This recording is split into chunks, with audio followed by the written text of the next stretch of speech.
அதிகாரம் 2. வான் சிறப்பு. வான் நின்று உலகம் வழங்கி வருதலால் தான் அமிர்தம் எஞ்சுணரற்ற பாற்று.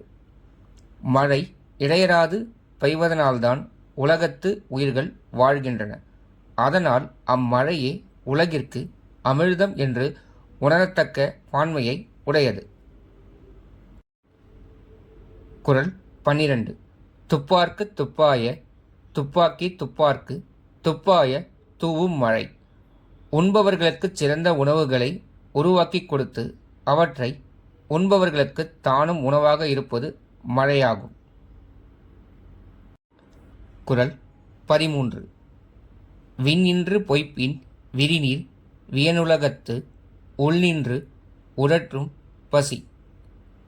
பருவ காலத்தில் மழை பெய்யாது தவறுமானால் பெரிய கடலால் சூழப்பட்ட இவ்வுலகில் பசி நிலைத்து நின்று உயிர்களை வருத்தும். குறள் 14. ஏழின் உழாஅர் உழவர் புயலென்னும் வாரி வளங்குன்றிக் கால். மழையாகிய வருவாய் தன்வளம் குறையுமானால் உழுது பயிர் செய்யும் உழவர்கள் நிலத்தை ஏறால் உழ மாட்டாராய் துன்புறுவர்.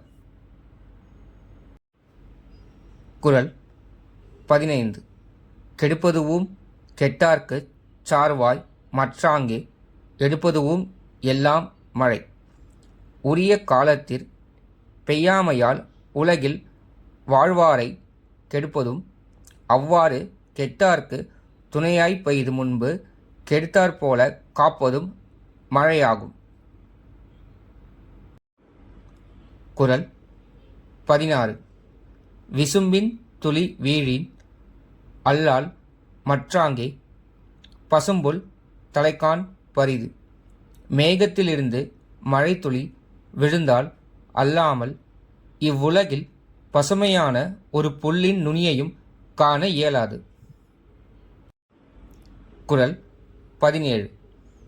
நெடுங்கடலும் தண்ணீர்மை குன்றும் தடிந்தெழிலி தான் நல்கா தாகிவிடின். மேகமானது கடல் நீரை முகந்து மீண்டும் தானே கடலில் மழையாக பெய்யாது விடுமாயின் மிக பெரிய கடலும் தன் இயல்பில் குன்றிவிடும்.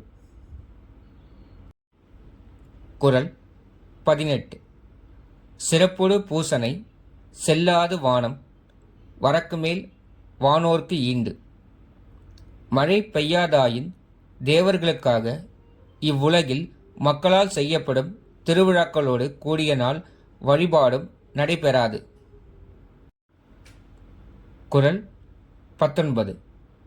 தானம் தவம் இரண்டும் தங்கா வியனுலகம் வானம் வழங்காதெனின். அகன்ற இப்பெரிய உலகில் மழை பெய்யாதாயின் பிறருக்காகச் செய்யும் தானமும் தனக்காகச் செய்யும் தவமும் ஆகிய இரண்டும் அறங்களும் நிலை பெற மாட்டா. குறள் 20. நீரின்றி அமையாது உலகெனின் யார் யார்க்கு வான் இன்று அமையாது ஒழுக்கு.